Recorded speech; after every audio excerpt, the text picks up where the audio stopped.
নমস্কার। রবীন্দ্রনাথ ঠাকুরের কৃপণ। আমি ভিক্ষা করে ফিরতেছিলাম গ্রামের পথে পথে, তুমি তখন চলেছিলে তোমার স্বর্ণরথে।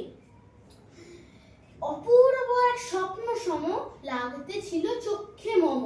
কি বিচিত্র শোভা তোমার, কি বিচিত্র সাজ। আমি মনে ভাবতেছিলাম এ কোন মহারাজ। আজি শুভক্ষণে রাত পোহালো, ভেবেছিলেন তবে আজ আমারে দাঁড়ে দাঁড়ে ফিরতে নাই হবে। বাহির হতে নাহি হতে কাহার দেখা পেলেম পথে। চলিতে রথ ধন ধান্য ছড়াবে দুই ধারে। মুঠা মুঠা কুড়িয়ে নেব নেব ভাড়ে ভাড়ে।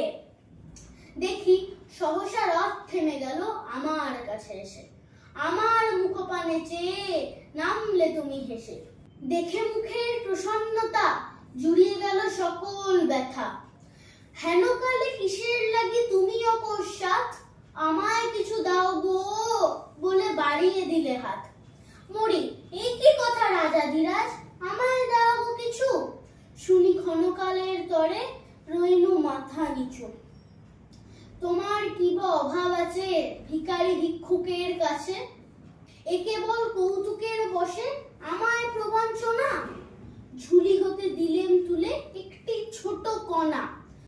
যবে পাত্রখানি ঘরে এনে উজাড় করি, এ কি ভিক্ষা মাঝে একটি ছোট সোনার কণা দেখি। দিলেন যা রাজভিখারি রে, স্বর্ণ হয়ে এলো ফিরে। তখন কাঁদি চোখের জলে দুটি নয়ন ভরে। তোমায় কেন দিইনি আমার সকল শূন্য করে। নমস্কার।